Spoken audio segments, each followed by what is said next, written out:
Did you know that parking disputes are one of the most common reasons neighbors end up hating each other? Sometimes even leading to police calls, lawsuits, or full-blown feuds that last for years. It's insane how something as simple as a painted line on asphalt can turn ordinary people into enemies. But what happens when one neighbor repeatedly steals your assigned spot, ignores every warning, and acts like the rules don't apply to her? Well, I found out the hard way, and it ended with her luxury SUV getting towed right out of my space while she watched in disbelief. My name is Alex, and for the last 3 years, I've lived in a quiet, upscale HOA community in suburban Charlotte, the kind of place where everyone keeps their lawns manicured, the amenities are pristine, and the monthly fees are painfully high. One of the perks we all pay for is assigned parking. Each townhouse comes with one reserved spot right in front of the unit, clearly marked with your address stenciled in bright white paint. It's not optional. It's in the covenants. My spot is literally 10 steps from my front door, perfect for unloading groceries or coming home late after a long day at work. Everything was fine until Karen moved in next door. Yes, her actual name is Karen. Life really does imitate the memes sometimes. She bought the unit to the right of mine about 18 months ago, and from day one, she treated the parking rules like suggestions rather than requirements. Her assigned spot was on the opposite side of the building, a good 50 yards away. She claimed it was too far to walk, especially in heels or when it was raining. So instead, she started parking in my spot. Not once or twice by accident. No, this became her daily routine. At first, I gave her the benefit of the doubt. We all have off days. I left a polite note on her windshield. Hi neighbor, this is my assigned spot, number 14. Yours is around the corner at number 15. Thanks. I even signed it with a smiley face. No response. The next day, her black Mercedes GLE was right back in my space. I knocked on her door that evening, introduced myself, and explained the situation calmly. She smiled sweetly, said, "Oh, I didn't realize," and promised it wouldn't happen again. Guess what? It happened the very next morning. Over the following weeks, this turned into a frustrating game. I'd come home from work, and there it was, her gleaming SUV taking up my spot like it belonged there. I'd have to park in guest parking halfway across the community, haul my bags past multiple buildings, and trudge back in the dark. Some nights, guest spots were full, and I'd end up on the street, risking a ticket from the city. I started leaving more notes, each one a little firmer than the last. I sent friendly emails through the HOA portal. I even caught her one Saturday morning and asked face-to-face again. Her responses ranged from, "I'll move it in a minute," she never did, to, "It's not that big a deal. There's plenty of parking," to my personal favorite. "I pay the same HOA fees as you, so I should be able to park wherever I want." That last one really got under my skin. "No, Karen, you don't get to rewrite the rules because you don't like your assigned spot." I took photos every single time she parked there. Date-stamped evidence showing dozens of violations over months. I submitted formal complaints to the HOA board, complete with pictures and a timeline. The board sent her warning letters. First one, polite reminder. Second one, notice of fine. Third one, threat of towing at owner's expense. She paid the fines, grumbling of course, but kept parking in my spot anyway. It was like she was daring someone to do something about it. The tension started spilling into other areas. She'd give me dirty looks in the mailbox area. Once, she accidentally let her dog pee on my front tires when I was parked legally in guest parking. Passive-aggressive comments started flying whenever we crossed paths. "Someone's a little territorial about asphalt, huh?" Or, "You must have a really sad life if parking is your biggest problem."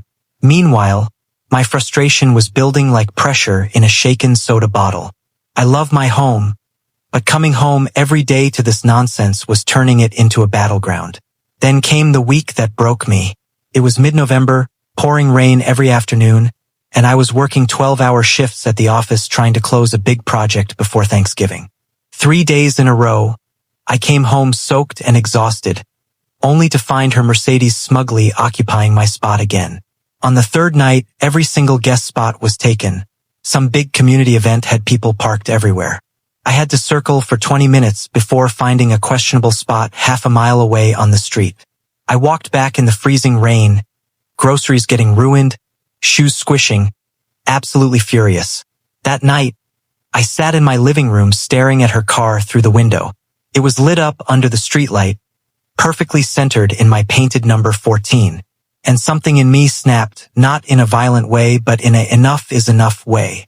I pulled up the HOA bylaws on my phone, reread the section on parking enforcement. It was crystal clear.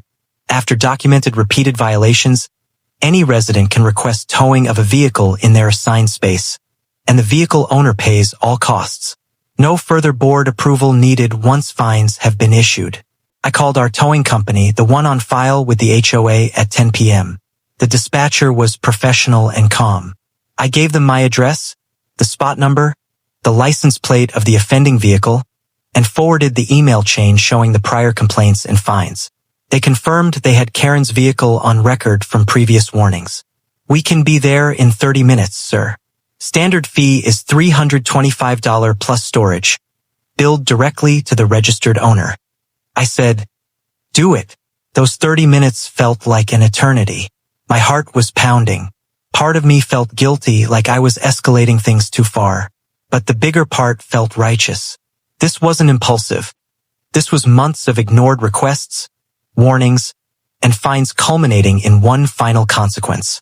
At 10:37 p.m., the tow truck rolled up quietly. The driver hooked up her Mercedes in under 5 minutes. And that's when Karen's front door flew open. She came storming out in pajamas and slippers, hair in curlers, screaming, "What the hell do you think you're doing?"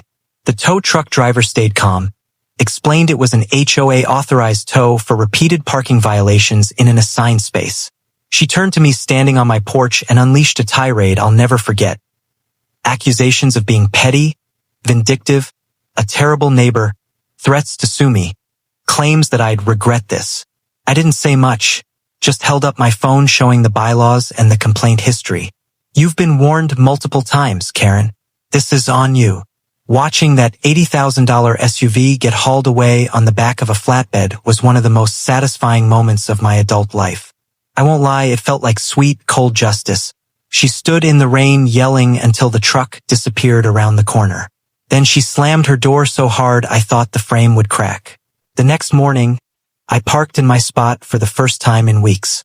Felt glorious. Karen had her car back by noon. She paid the towing and storage fees, over $400 total. But for the next month, she parked meticulously in her own assigned space. No more dirty looks, no more comments. She basically avoided eye contact whenever we passed each other. The HOA board sent out a community-wide email reminder about parking rules a few days later. I suspect my case prompted it. Things stayed peaceful for a while. I thought maybe the message had finally gotten through. But old habits die hard. About 4 months later, on a night when her assigned spot was iced over after a rare southern snowstorm, she temporarily parked in mine again. I gave her one courtesy text through the community app. "Please move your car by morning or it will be towed again." She moved it within an hour and hasn't tried since. Looking back, I don't regret towing her car for a second. Some people only respond to consequences, not requests. I learned that being polite has limits. There's a point where protecting your own peace and property becomes necessary. I also learned how quickly neighbors can turn toxic over something seemingly trivial, and how satisfying it can feel when the rules are finally enforced. Would I do it again? In a heartbeat. My parking spot is mine. I pay for it every month just like everyone else. And no one gets to steal it repeatedly without paying a price. So tell me, have you ever had a neighbor from hell who thought rules didn't apply to them? Parking wars, loud music, pet issues, whatever it was. Drop your story in the comments below. I read every single one, and the craziest ones might even end up in a future video. If you enjoyed this neighborhood drama, hit that like button, subscribe, and turn on notifications. I've got plenty more stories where this came from. Thanks for watching, and remember, sometimes the only way to win the game is to finally enforce the rules.